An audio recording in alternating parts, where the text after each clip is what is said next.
fictional assassins. They're everywhere, in movies and video games and even books and anime. Yeah, these shadowy figures. They really capture our imaginations, don't they? Yeah, but who's the best? Yeah, who among them really stands out? Well, the folks over at Death Battle, Oh, yeah. they decided to tackle that question, ranking 20 fictional assassins. Yeah. The results are actually pretty controversial. I bet. They made a tier list. Okay. It's like a common way to rank things, like from best to worst categories. You know, they range from the prestigious S tier all the way down to the dreaded garbage tier. Oh, wow. It's interesting. It's a fascinating exercise. It makes you think about not just who would win in a fight, but who really embodies what it means to be an effective assassin. I see. So like their S tier, that's for like the absolute best. Yeah. They included like a really diverse group.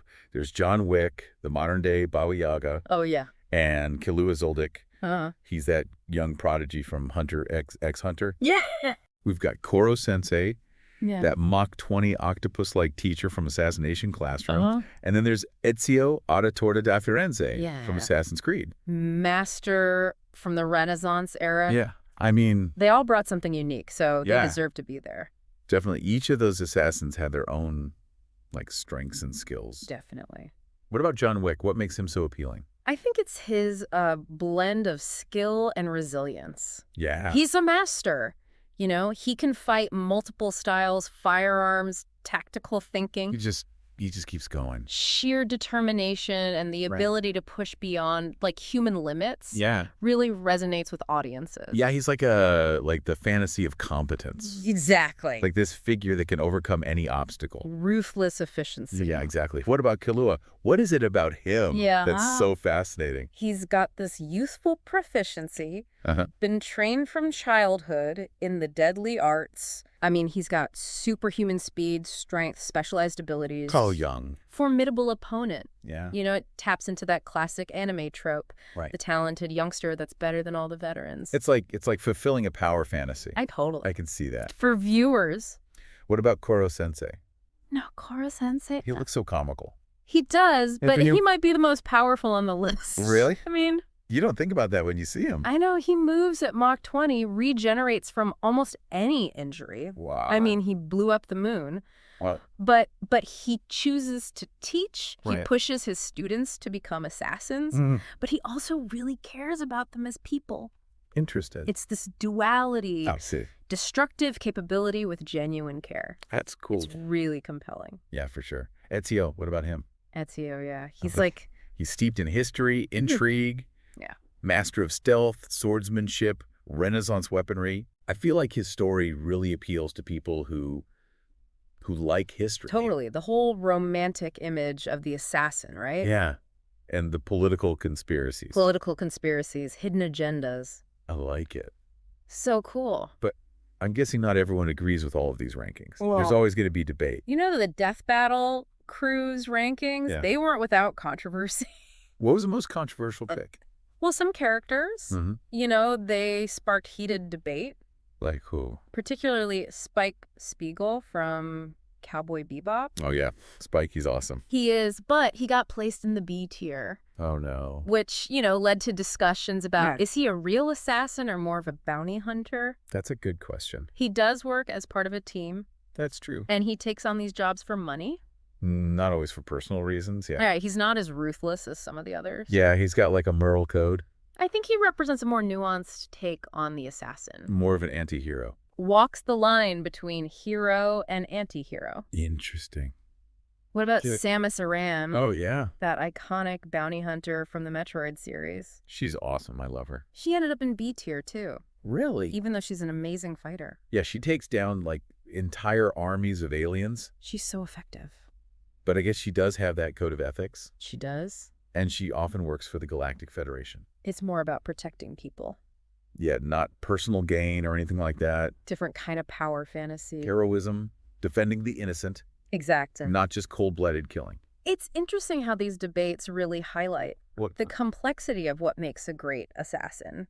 It's more than just... It's not just about raw power or skill. It's about their motives, their methods. It's the context in which these characters operate. And then we get to like the bottom of the barrel. The garbage tier. Oh, the garbage tier. Where the death battle hosts just tore apart. Who did they pick on? Some pretty iconic figures. Rick. Like the Terminator. Oh, the Terminator? And Oddjob. What? Why Oddjob? They had a field day with them. I guess the Terminator, he's not very subtle. No, not at all. He's all about brute force. Brute force. I guess that might work against regular people, but... A skilled assassin would see right through that.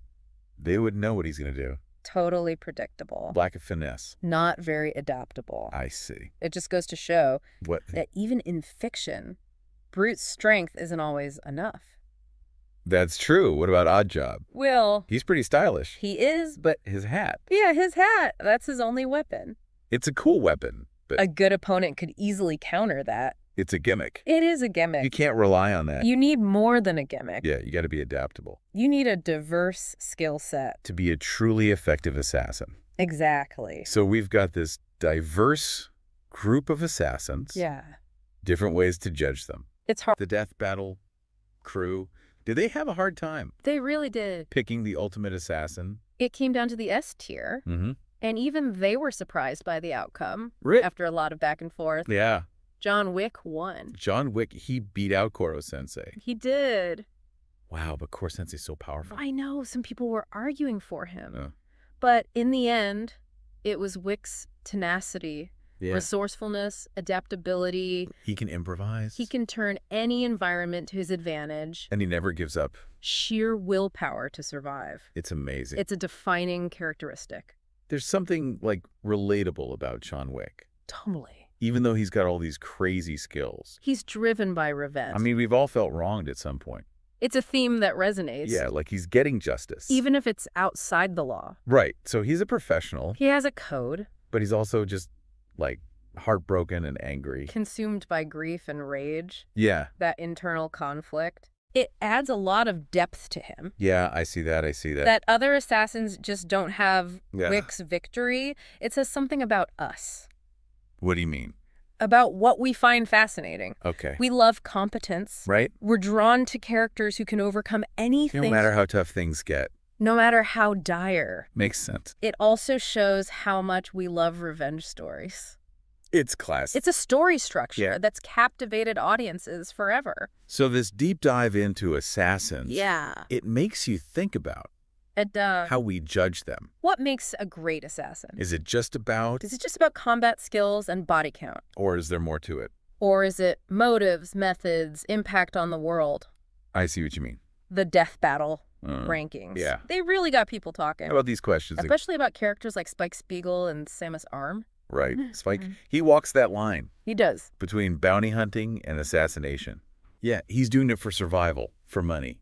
Yeah. But he also has compassion. He does. He doesn't want to kill unless he has to. To how we normally see assassins. A cold-blooded, emotionless killer. Spike's not like that.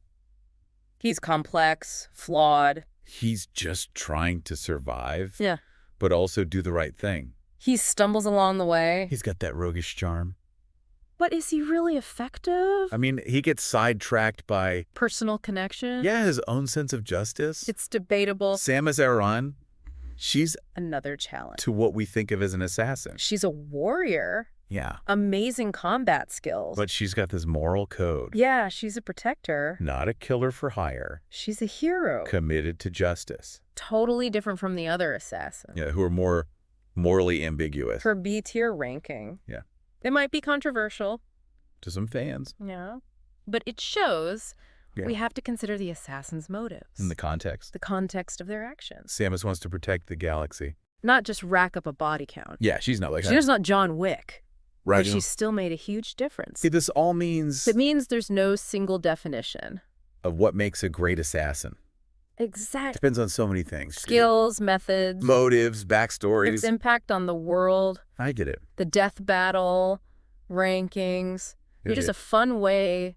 to think about these characters. To analyze them. But we get to decide. You get to decide... what's important. What criteria you value. When judging these assassins. This whole exercise, it shows why we're so fascinated by these figures. These assassins? Yeah, they tap into our primal fears and desires. It's like they have this allure. Power. Yeah, skill, mastery. The moral complexity of taking a life. We can explore the dark side. In a fictional space. Yeah, safely. confront our anxieties, our desires, without real-world consequences. So by looking at these characters and their motivation, we can learn about ourselves. Our fascination with violence, with justice, Yeah. the boundaries of acceptable behavior. That brings up an interesting question. What's that? Why are we so drawn to these people Who operate outside the rules. who don't follow conventional morality? Good question. There's that sense of mystery. Yeah. Intrigue. Danger. It pulls us in. Makes you question your own morality. Like maybe we all have a bit of the assassin in us. Do you think so? That yearning for control. Mass. Shaping our own destinies. It's an interesting thought. It is? So by exploring these characters, Yeah. we can maybe understand ourselves better. Understand our own struggles. Our fascination with power. The balance between order and chaos. I like that. It's fascinating how the assassin has changed over time. What do you mean? Well, they reflect our cultural anxieties, our fascinations. Like from ancient mythology Yeah, shadowy figures. to like video games. Sleek, technologically advanced assassins. It's all about the fears and desires of the time. We've come a long way from those old assassins. Cloaked figures, hiding in the shadows. With daggers and poison. Exactly. Now they're hacking computers. Manipulating financial markets. Controlling minds with technology. It's a reflection of our world. Yeah, how connected everything is. The power of information, technology. How have our attitudes changed? Toward violence, morality. Well, in the past, assassins were just cold-blooded killer. greedy, vengeful, Now it's more nuanced. like John Wick, Yeah. Spiegel. They have their own code. They're not just killing machines. They're struggling. With loss, betrayal. Trying to find order in chaos. It makes them seem More human. more relatable. It challenges our ideas of good and evil. Yeah, it's not so black and white anymore. There are gray areas. Even villains can have good qualities. Exactly. This deep dive into assassins. It's been fascinating. We look at Character archetypes, storytelling. cultural anxieties, We talked about their skills. their motives. We even laughed at their failures. We debated their rankings. Questioned our own ideas. Maybe even saw a bit of ourselves in them. It all comes back to... The power of storytelling. Yeah. The appeal of the assassin. That fascination. With the dark side of humanity. Well, this episode of Fun Theory Hopefully. has given you a new appreciation. For fictional assassin. And maybe made you think about Power, morality. the rules we live by. It's been great exploring this with you. It has. There's always more to discuss. More characters, more stories. Keep those minds curious. Keep those imaginations going. And keep exploring the world of fun theory. See you next time.